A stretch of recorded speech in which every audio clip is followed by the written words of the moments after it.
In March 1897, a physician's report submitted to the Journal of Heredity documented a family in rural Kentucky whose existence defied medical understanding.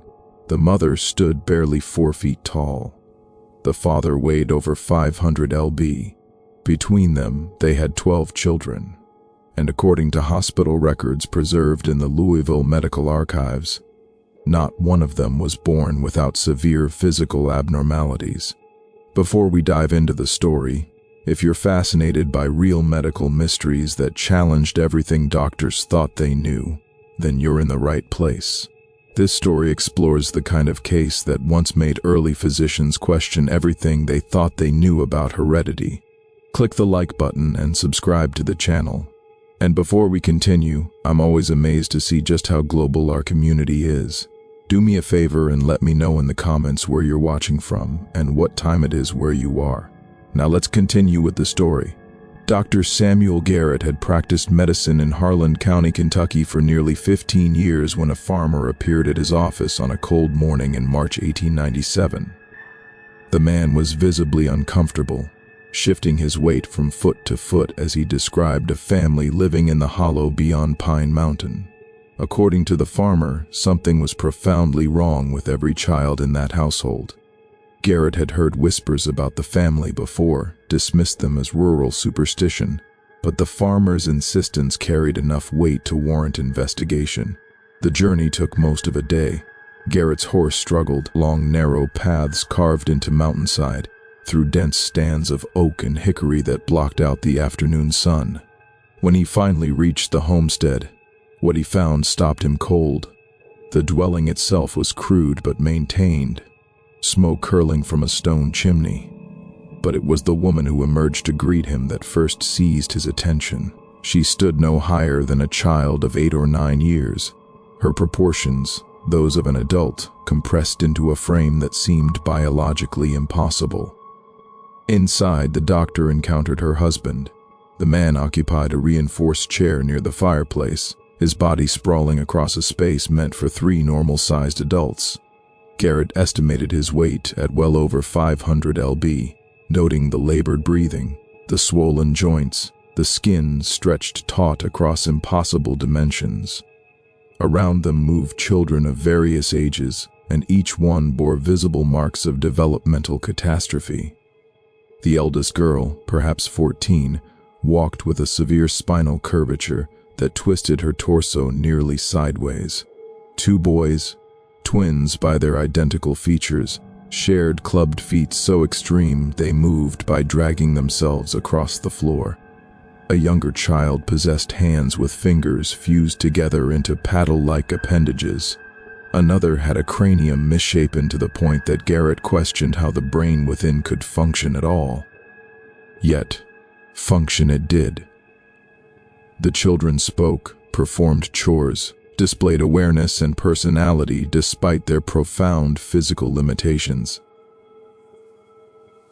Garrett spent 3 hours conducting examinations with the parents' permission, filling his notebook with observations that grew increasingly disturbing. Every child displayed multiple abnormalities. Some had skeletal malformations combined with organ displacement that his training told him should be incompatible with life.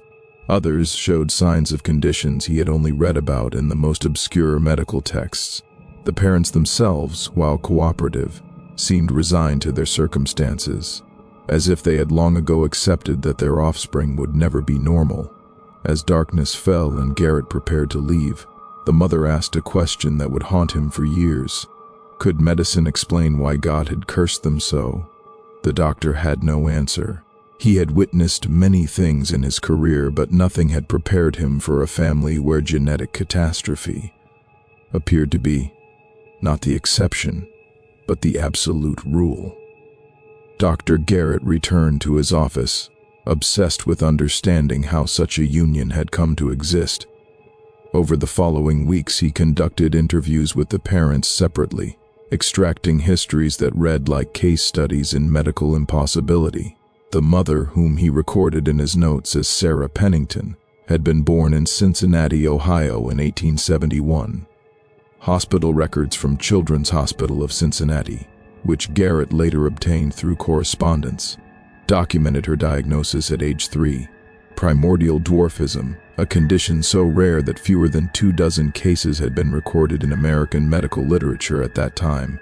Sarah's childhood medical file painted a picture of relentless examination. Physicians had measured every aspect of her development, noting that while her mental faculties appeared normal, her body refused to grow beyond the proportions of a small child. By age 12, she had reached her final height of 3 feet 11 inches in. The records also revealed something darker. Her family, unable to cope with the curiosity and cruelty their daughter attracted, had effectively abandoned her to the care of a religious charity organization when she turned 15. The charity, based in Louisville, Kentucky, operated a home for individuals deemed unmarriable or unable to support themselves. It was there in 1888 that Sarah met the man who would become her husband. His name, according to county marriage records, was Benjamin Caldwell, and his own medical history proved equally extraordinary. Benjamin had been born in 1865 to a farming family in Breath County, Kentucky. For the first 12 years of his life, he appeared entirely normal. Then something in his body went catastrophically wrong. His mother's diary, which Garrett later discovered through the family, described the transformation with mounting horror. Benjamin began eating enormous quantities of food, but never felt satisfied. His weight doubled within a year, then doubled again. By age 16, he weighed 300 lb. By 20, he exceeded 400. A physician in Lexington examined him in 1887 and diagnosed what he termed a pituitary dysfunction. Though the medical understanding of such conditions remained primitive, the doctor's report preserved in the Kentucky Medical Society archives noted that Benjamin's body seemed incapable of regulating its own growth signals. His appetite was insatiable, his metabolism broken, his skeletal structure struggling to support the accumulating mass. Benjamin's family had tried everything: restricted diets that left him writhing in hunger, herbal remedies from local healers, even a brutal regimen of forced physical labor that only exhausted him without reducing his weight. By 1888, his father made a devastating decision. Unable to care for a son who consumed resources meant for 6 people and could no longer perform farm work, he arranged for Benjamin's placement in the same Louisville charity home that housed Sarah. The two outcasts found each other in that grim institution. Sarah saw beyond Benjamin's grotesque size to the gentle man trapped within.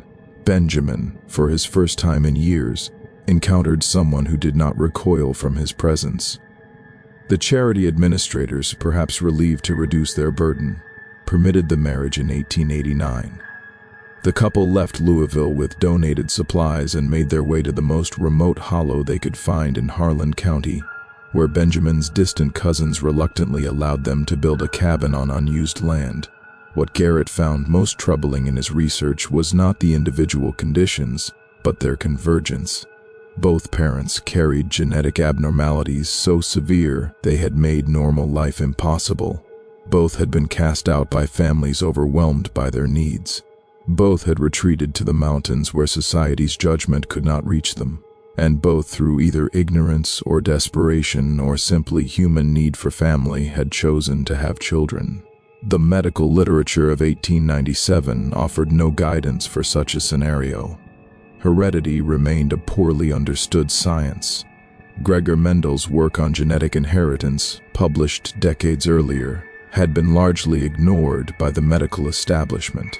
No one could predict what might happen when 2 people carrying such extreme genetic burdens attempted to create life together. Sarah and Benjamin had unknowingly embodied the kind of tragic experiment nature itself sometimes conducts, one that medicine could only try to understand. As Garrett closed his notebook after documenting their histories, he understood that what he was witnessing might be unprecedented in medical science. The question that tormented him was simple. Had anyone thought to warn them what might happen? And if they had known, would they have chosen differently? Sarah discovered she was pregnant in the spring of 1890. The local midwife, Martha Calmimis, recorded the event in her detailed logbook, now preserved in the Harlan County Historical Society. What began as cautious optimism transformed into dread as the pregnancy progressed. Sarah's already tiny frame struggled to accommodate the growing child. By her 6th month, she could barely walk. Benjamin himself, largely immobile, could offer little physical assistance. The birth in January 1891 nearly killed her. Martha's notes described a labor lasting 36 hours, complicated by Sarah's narrow pelvis and the infant's unusual presentation. When the boy finally emerged, Martha's practiced hands detected the problem immediately. His feet curved inward so severely that the soles faced each other, the ankle bones twisted at angles nature never intended. The condition known as talipes equina was severe enough that Martha doubted the child would ever walk normally. They named him James. Despite his deformed feet, he nursed and grew. Sarah wept with relief that he lived, choosing to see survival as blessing enough. But when she became pregnant again barely 6 months later, Martha voiced concerns that Sarah dismissed. The second child, a girl born in May 1892, arrived with similar clubbed feet, plus something new. Her spine curved unnaturally to the left, creating a hump between her shoulder blades that worsened as she aged. Word began spreading through the isolated communities dotting those mountains. Families who had initially shown neighborly kindness grew distant when Sarah gave birth to twin boys in March 1893, and both emerged with cranial malformations that left their skulls misshapen and foreheads grotesquely prominent. The whispers turned to open judgment. One woman told Martha that God was punishing unnatural unions, that people like Sarah and Benjamin should never have been allowed to marry. Martha's logbook entries grew increasingly clinical, as if emotional distance might protect her from what she was witnessing. The twins, whom the parents named David and Daniel, displayed matching abnormalities: oversized heads, eyes set too far apart, cognitive development that lagged months behind normal infants. Yet they too survived, adding their cries to the increasingly chaotic household. The 4th pregnancy terrified Martha. She urged Sarah to stop, explaining in terms as gentle as she could manage that each birth brought worse afflictions. Sarah refused to discuss it, whether from religious conviction, denial, or simply acceptance of circumstances beyond her control. She carried the child to term. The girl, born in November 1894, had hands unlike anything Martha had documented before. The fingers had failed to separate properly during development, leaving paddle-like appendages with only slight indentations where individual digits should have been. By this point, neighboring families had stopped visiting entirely. Children were forbidden from approaching the Caldwell property, with parents warning that whatever curse afflicted that family might somehow spread. The general store owner in the nearest settlement began refusing to extend credit, forcing Benjamin's cousins to make supply runs on the family's behalf. The isolation became nearly absolute. Martha continued attending the births, driven by professional obligation and perhaps a grim fascination with documenting what medical science had never seen. Her notes from this period reveal internal conflict. She described feeling complicit in ongoing tragedy, yet also recognized that without her assistance, both mothers and infants would likely damn. The moral weight of enabling these pregnancies while watching each child emerge more damaged than the last clearly tormented her. What the logbook makes devastatingly clear is that by 1895, everyone involved understood the pattern. Each pregnancy produced a child with severe abnormalities. Each birth compounded the family's isolation. Each new infant represented both a life saved and a future circumscribed by physical limitations that would never improve. Yet Sarah and Benjamin continued, whether from lack of knowledge about preventing conception, religious prohibition against such prevention, or the very human desire to create family despite impossible odds. The first 4 children had established a horrifying precedent. The medical record would show that they were only the beginning.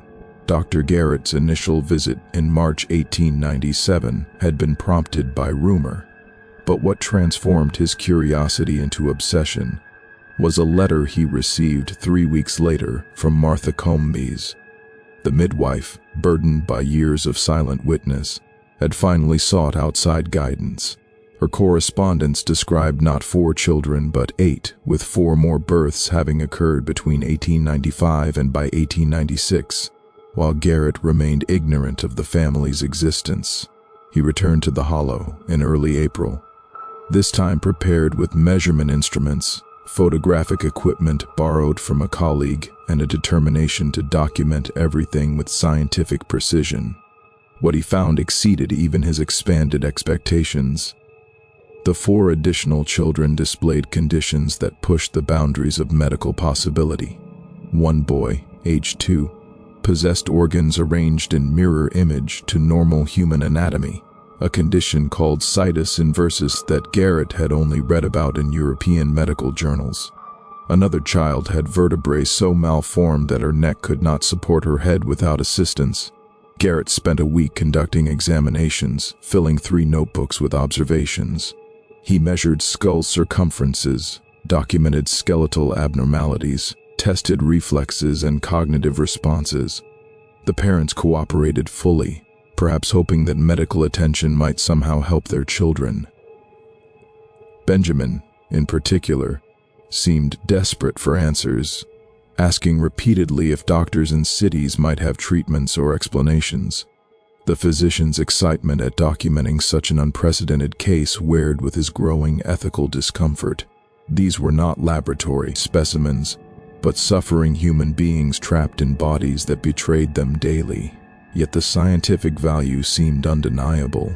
He drafted a detailed report and sent copies to 3 prominent researchers: Dr.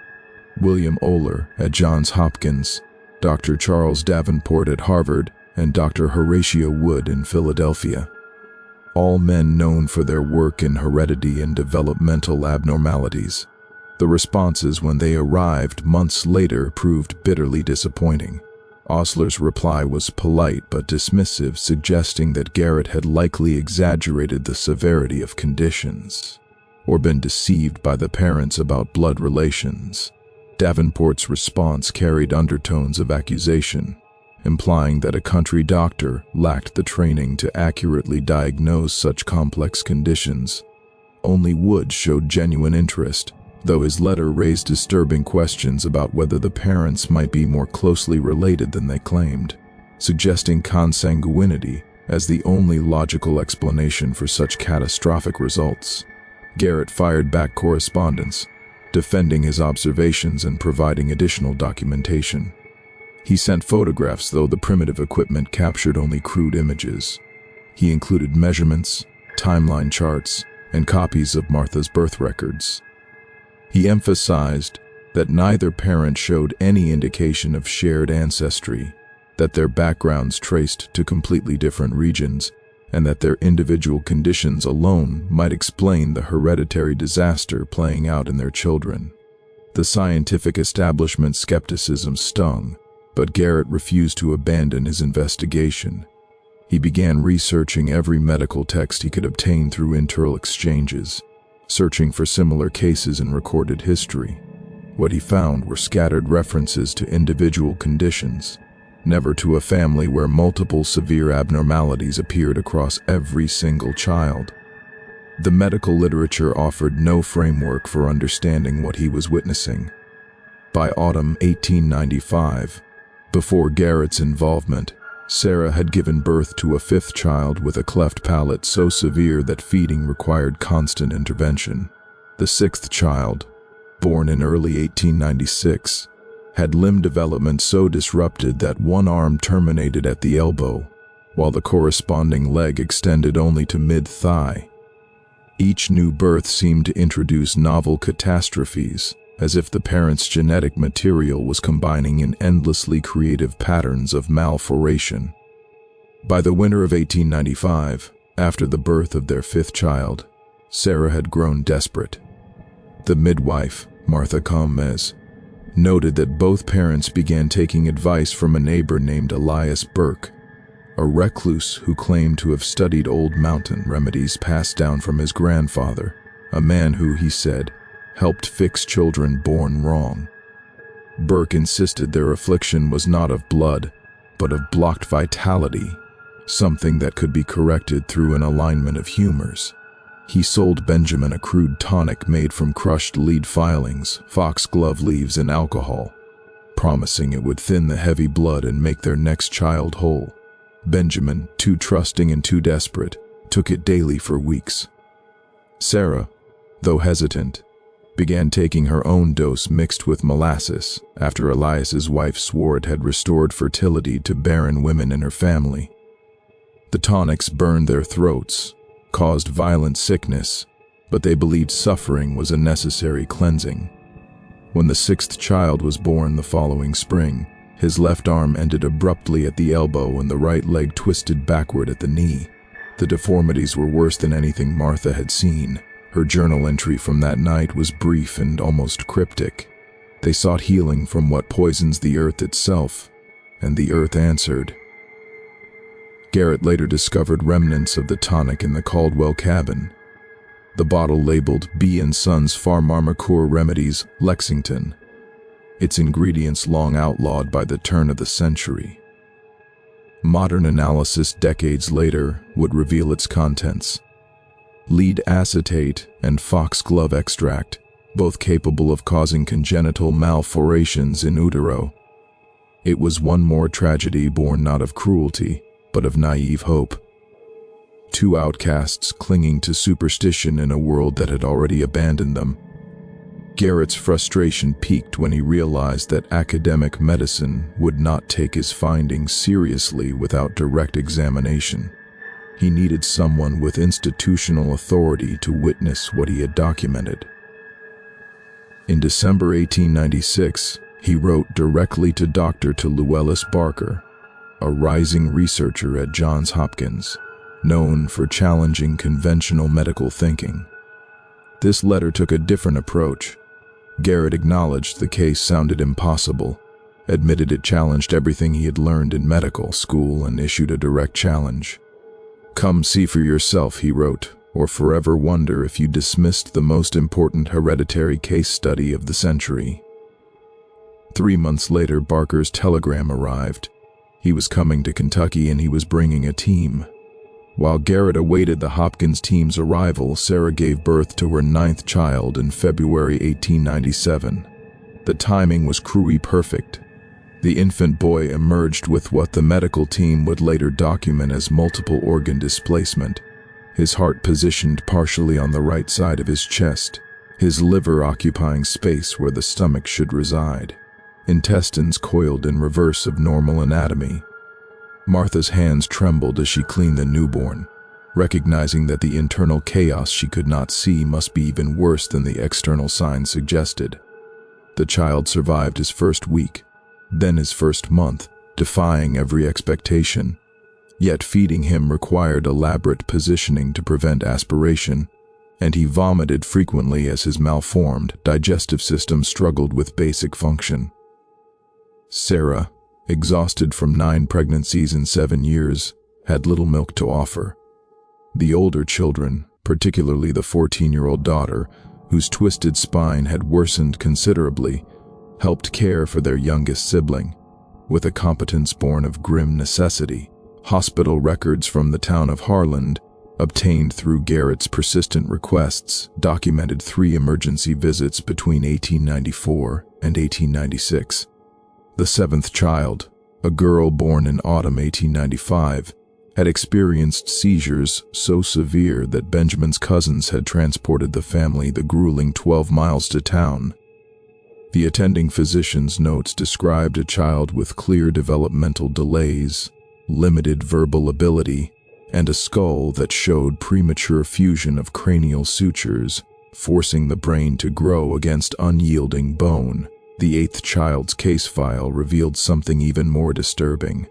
Born in June 18, 1896, the boy had arrived missing his left kidney entirely, with the right kidney enlarged to compensate but functioning poorly. He also displayed what doctors term synandactyly in all 4 limbs, fingers and toes webbed together in patterns that eliminated individual digit function. The Harlan physician had recommended institutionalization, suggesting that the child's medical needs exceeded what any family could manage in isolated mountain conditions. Sarah had refused. The records included her statement transcribed by a nurse. She would not send her children away to die alone among strangers. The physician's frustration was evident in his marginal notes, where he questioned whether allowing these children to remain in such primitive conditions constituted a form of parental neglect, regardless of intention. Daily survival for the family had become a complex choreography of care. The oldest children who could walk attended to those who could not. Benjamin, largely confined to his reinforced chair, served as a stationary anchor point around which the household revolved. He held infants while Sarah prepared what meager food their limited resources provided. He listened to the verbal children practice their letters, having taught himself to read during his years in the Louisville charity home. Despite his immobility, he functioned as the family's emotional center, his gentle nature creating a refuge against the hostility of the outside world. Financial survival depended entirely on charity from Benjamin's cousins and occasional work the oldest boy could perform for neighboring farms, though his clubbed feet made physical labor agonizing. The family raised a small garden, kept chickens that the children could tend, and stretched every resource to its absolute limit. Medical care beyond Martha's midwifery remained impossible to afford. When the 7th child's seizure struck, the cost of that single hospital visit had taken 6 months to repay. The isolation that had begun as geographic necessity had become absolute social quarantine. No neighbors visited. No children from other families played with the Caldwell offspring. Church attendance attempted once in 1894 had ended when the family's arrival caused such discomfort that the preacher privately asked them not to return. The rejection was framed as concern for Sarah's difficulty traveling, but everyone understood the real reason. By the time Dr. Barker's telegram arrived in March 1897, the family consisted of Sarah, Benjamin, and 9 living children, ranging from 6 years to 2 months old. Each child bore multiple physical abnormalities. Each required specialized care that strained the family's capacity beyond any reasonable limit. Each represented a life that medical science insisted should not exist, yet somehow did. The question that haunted Garrett as he prepared for the Hopkins team's arrival was not whether these children's conditions could be explained, but whether anyone would believe the explanation once it was offered. Dr. Llewellys Barker arrived in Harlan County on April 23, 1897, accompanied by 2 colleagues, a geneticist named Dr. Harold Fenton, and a medical photographer with equipment far superior to anything Garrett possessed. Their journey from Baltimore had taken 5 days, and Barker's private correspondence, preserved in the Johns Hopkins Medical Archives, reveals that he expected to debunk what he termed another example of rural medical hysteria. The first examination shattered that expectation within minutes. Barker's clinical notes, written in the precise language of academic medicine, document his shock at finding Garrett's descriptions, if anything, understated.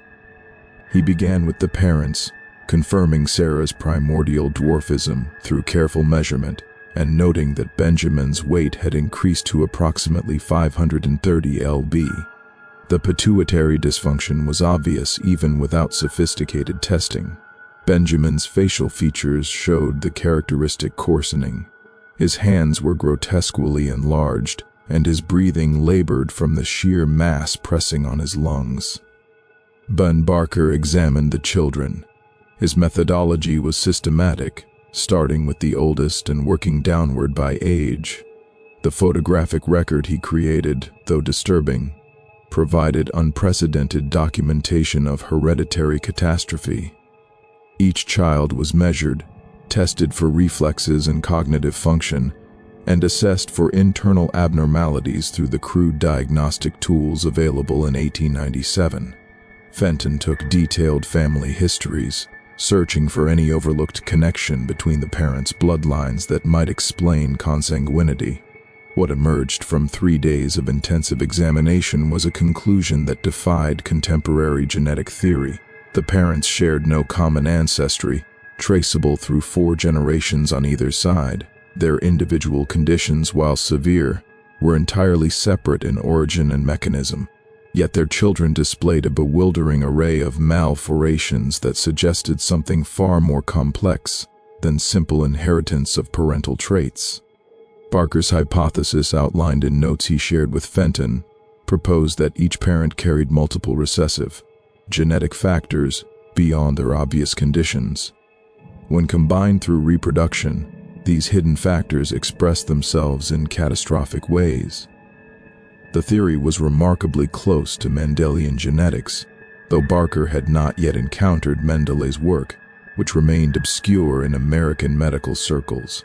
He was essentially rediscovering principles of heredity through direct observation of their most extreme manifestation. The team documented specific patterns. Several children showed skeletal malformations similar in type, but varying in severity, suggesting a shared underlying genetic defect expressing differently. The organ displacement appeared in 3 separate children, always involving the same systems but in unique configurations. Most troubling was the cognitive assessment. While some children demonstrated normal or near-normal mental function despite their physical limitations, others showed profound developmental delays that Fenton believed indicated brain malformation, invisible to external examination. Barker's correspondence with Johns Hopkins during this period reveals his growing conviction that this family represented a scientific opportunity that might never recur. He urged the university to fund a long-term study, proposing regular examinations to track how the children's conditions progressed and whether any treatments might alleviate their suffering. He also raised an uncomfortable question. Should Sarah and Benjamin be counsel-addled against further pregnancies, and did medical professionals have any authority to enforce such counsel? The ethical debate this sparked among the Hopkins team became heated. Fenton argued that preventing future births was a moral imperative given the suffering each child endured. The photographer, a religious man, insisted that only God held dominion over such decisions.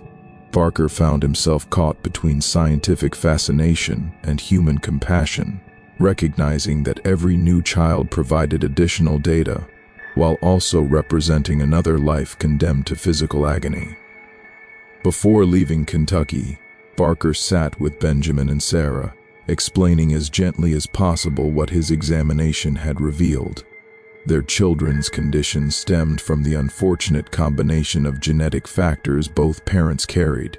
Each pregnancy was in effect a genetic lottery with impossibly bad odds. Benjamin asked the question that had haunted him for years.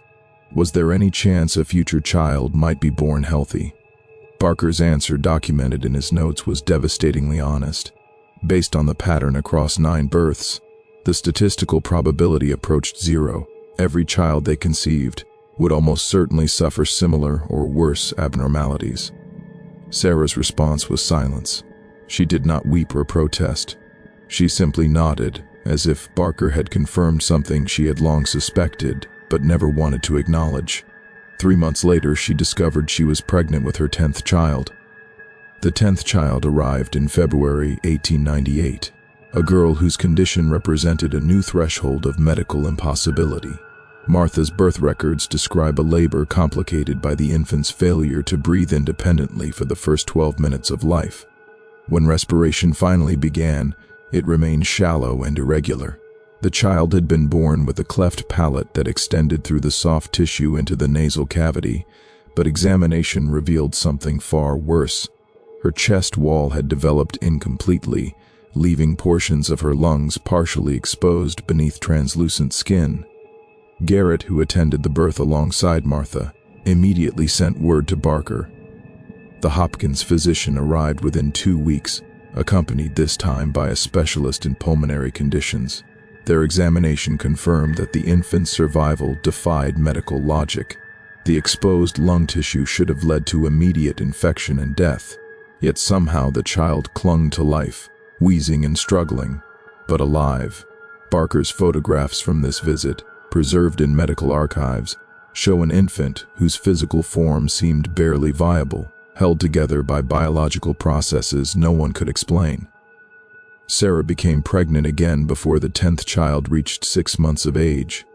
The news reached Garrett through Martha, whose frustration had turned to despair.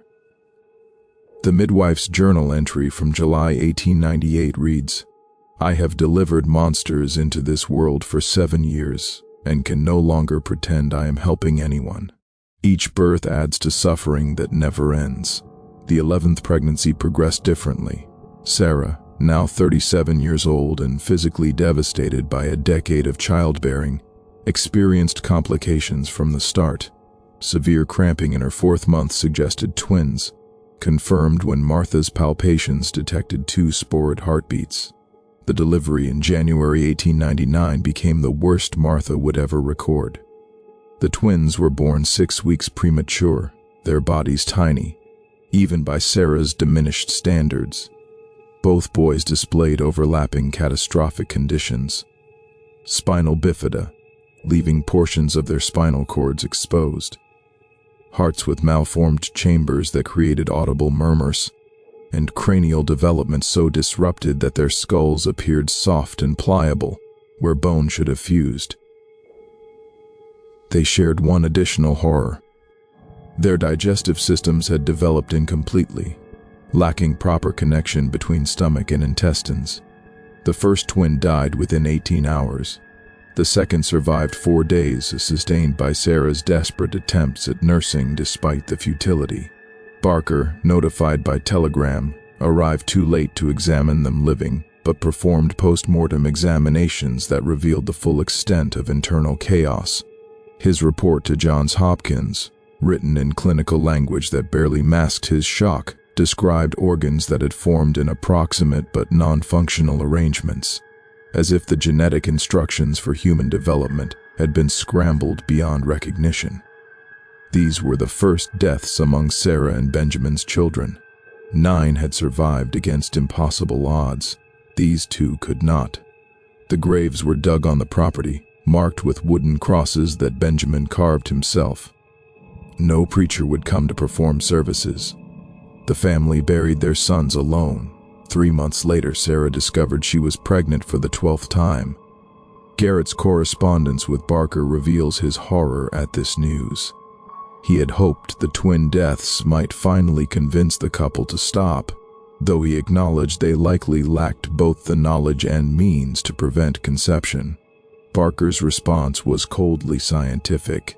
One more pregnancy would complete the statistical sample, providing data on a full dozen offspring from this unique genetic combination. The 12th child, a girl born in November 1899, arrived with conditions that combined elements seen in her siblings, but arranged in new configurations. She had the webbed digits of her brother, the spinal curvature of her eldest sister, and developmental delays immediately apparent in her weak muscle tone and inability to focus her eyes. Additionally, her left arm had formed without a hand, terminating in a smooth stub at the wrist. By the century's end, a Caldwell family consisted of 10 living children and 2 buried in mountain soil. Sarah's body, ravaged by 12 pregnancies in 10 years, would bear no more. Whether by biological mercy or simple reproductive exhaustion, her childbearing years had concluded. The family that medical science had documented so thoroughly was now complete, frozen in time as a testament to genetic catastrophe that 19th century medicine could document but not prevent, explain but not remedy. Barker's comprehensive report reached the Journal of Heredity in March 1900, accompanied by photographs, measurements, and genealogical charts documenting 3 generations of both parental lines. The response from the medical establishment was immediate and viciously divided. What followed was an 18-month battle that exposed deep fractures in how science approached human suffering. The initial publication in July 1900 sparked outrage from unexpected quarters. Dr. Edmund Sterling, a prominent Boston physician, published a scathing response, arguing that detailed documentation of such cases served no legitimate scientific purpose. His letter to the journal, reprinted in several medical periodicals, claimed that parading human deformity before the medical community degraded both the profession and the unfortunate subjects. He questioned whether the family had truly consented to such invasive examination, or whether their poverty and isolation had made refusal impossible. Barker defended his work in subsequent issues, insisting that understanding hereditary mechanisms required unflinching examination of extreme cases. Without documentation, he argued, medicine would remain trapped in superstition and ignorance. The Caldwell family represented a natural experiment in human genetics that might never be replicated. Refusing to study them would be a betrayal of scientific duty. Then the eugenics movement discovered the case. Dr. Albert Harris, a vocal advocate for selective breeding policies, seized on Barker's findings as proof that certain individuals should be legally prevented from reproducing. His article in the American Journal of Public Health in October 1900 used the Caldwell children as evidence that the state had a responsibility to intervene when genetic unfitness was apparent. Atrix proposed legislation requiring sterilization of individuals with severe hereditary conditions, citing Sarah and Benjamin as examples of people who should never have been allowed to marry. This appropriation of the research horrified Barker. His private correspondence reveals a man wrestling with unintended consequences. He had sought to advance medical knowledge, not provide ammunition for those advocating governmental control over human reproduction. Yet once published, his findings took on lives beyond his control. Eugenics advocates across America began referencing the Kentucky case as justification for increasingly extreme policies. Dr. Harold Fenton, who had accompanied Barker on the initial examination, broke with his colleague over this issue. In a public letter published in February 1901, Fenton argued that continued study of the family had become exploitation. The children's suffering served no therapeutic purpose, and the documentation had devolved into a grotesque catalog that satisfied curiosity without offering help. He revealed that during their examinations, several children had wept from pain and fear, and that Sarah had asked repeatedly whether the doctors could make her children normal. When told they could not, she had asked why they kept returning. The controversy reached its peak when a Philadelphia newspaper obtained photographs from the case file and published them without permission in April 1901. The images meant for medical education appeared alongside sensationalized text describing the family as genetic horrors. Public reaction was swift and cruel. Letters to the editor debated whether such individuals should be isolated from society, with some suggesting the children be removed to institutions for public safety. Garrett, watching from Kentucky, found himself caught between scientific duty and human decency.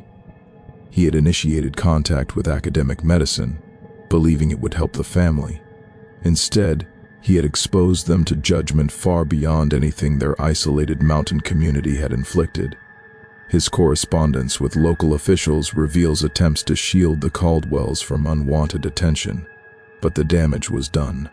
Medical students were requesting permission to visit for educational purposes. Photographers sought access. Even a traveling show promoter inquired about exhibiting the family, offering payment that Sarah and Benjamin desperately needed, but refused with quiet dignity. The debate in medical journals continued through 1902, with no consensus emerging. Some physicians argued the case demonstrated why hereditary research was essential.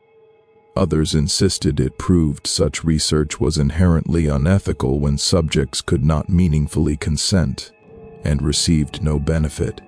The eugenics faction continued citing the family as justification for increasingly draconian policies, while civil liberties advocates warned that medical paternalism threatened fundamental human rights.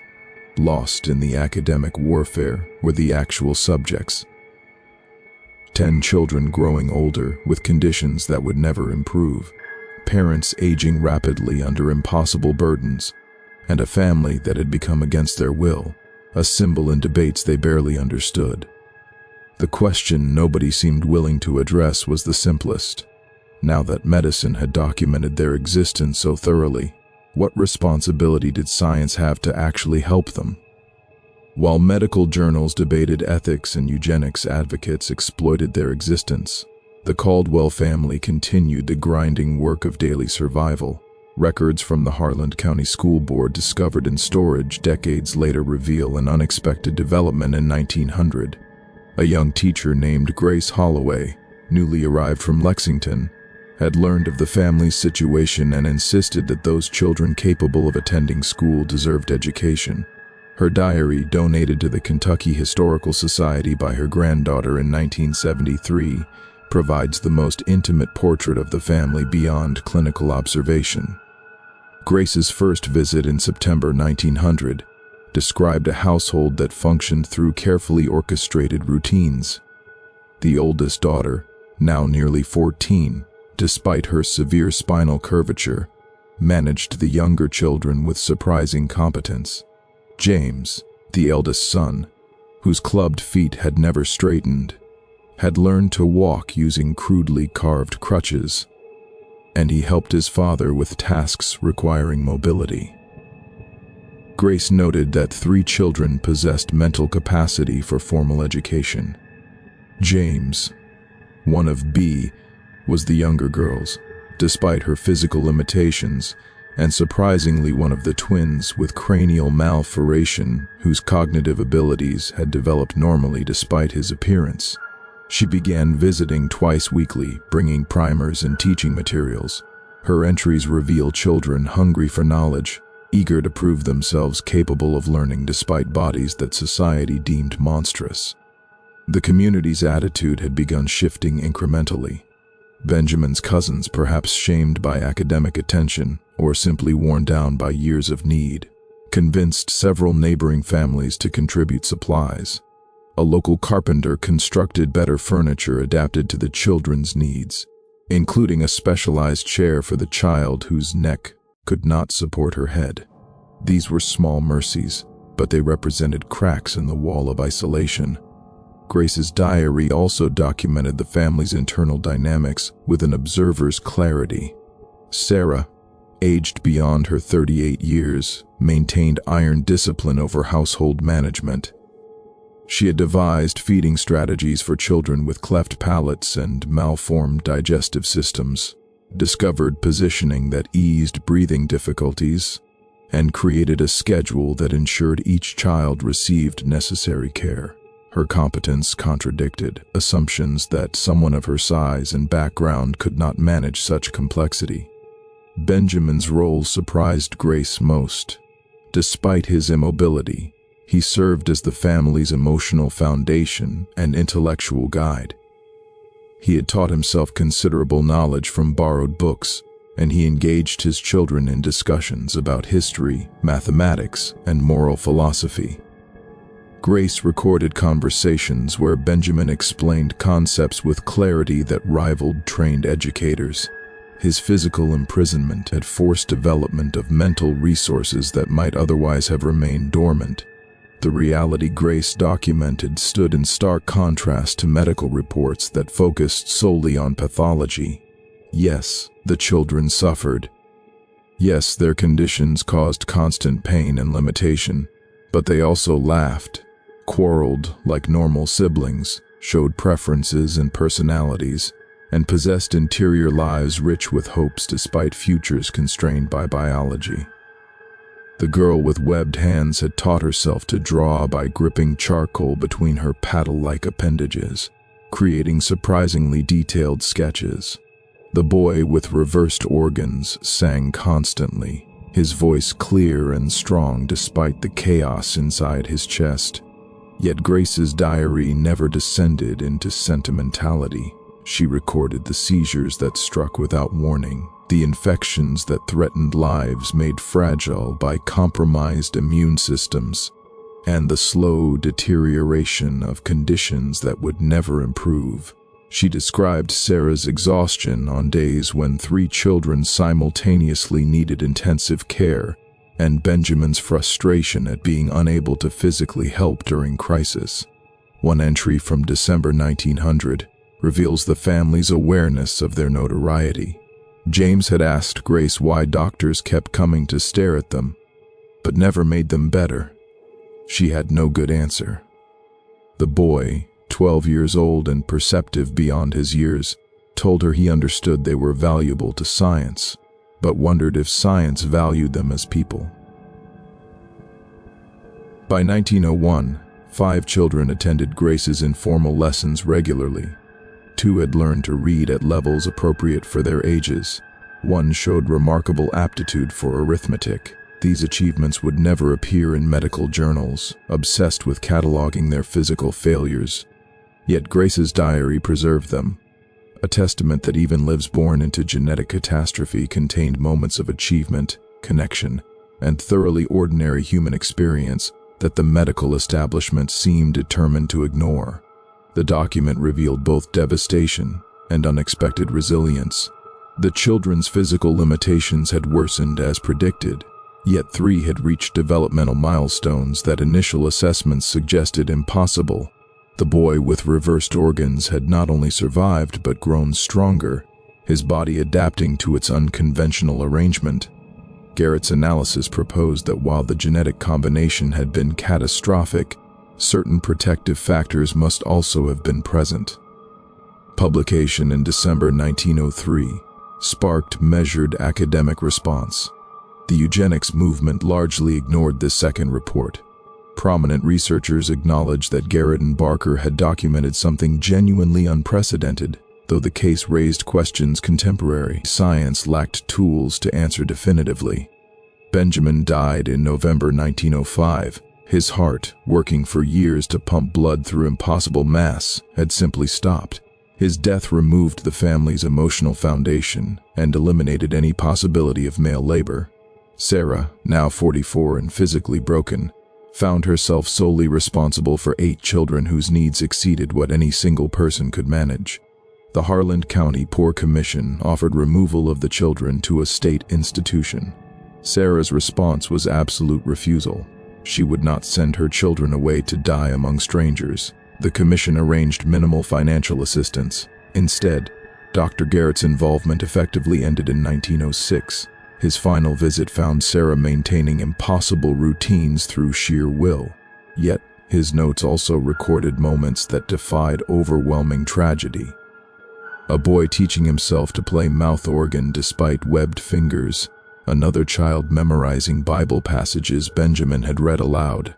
The paper trail grows sparse after 1906. Census records from 1910 list Sarah Caldwell living alone. No children are mentioned. Death certificates for the 8 remaining children do not appear in official records, suggesting burial on the property without documentation. Whether they died separately over those 5 years or in collective tragedy remains unknown. Sarah's death certificate dated July 1913 lists her age as 42 and causes general debility. She was found by Benjamin's cousins after several days had passed, alone in the dwelling that had housed such improbable life.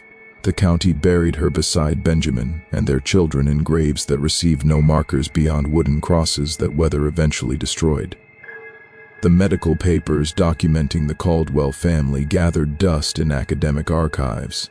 The case that had sparked such controversy faded into obscurity, remembered only by those directly involved and forgotten by the broader medical establishment. Decades passed before medical historians rediscovered the archived materials. A researcher found Garrett's papers in the Louisville Medical Archives in 1962. Modern genetic analysis applied retrospectively confirmed the family's tragedy represented extraordinarily bad genetic fortune rather than inevitable consequence. The probability of two individuals with such severe separate conditions meeting, marrying, and reproducing was vanishingly small. When the Historical Society placed a marker at the unmarked burial site in 1983, the simple granite stone bore only names and dates. No medical terminology appeared, just a community's belated acknowledgement that these had been people whose lives mattered beyond their contribution to scientific understanding. In medical archives, the documents remain now digitized and accessible worldwide. They continue contributing to understanding of genetic inheritance and medical ethics. But anyone examining those materials encounters not just scientific data, but faces of real children who smiled despite pain, a mother who refused to abandon them, and a father who taught them to read while unable to stand. If this story moved you or made you think differently about medical history and human dignity, hit that like button and subscribe to the channel. Share your thoughts in the comments below. What struck you most about this family story? I read every comment and appreciate you being here for these deep dives into forgotten history. Thank you for joining me for this one. Until next time, take care.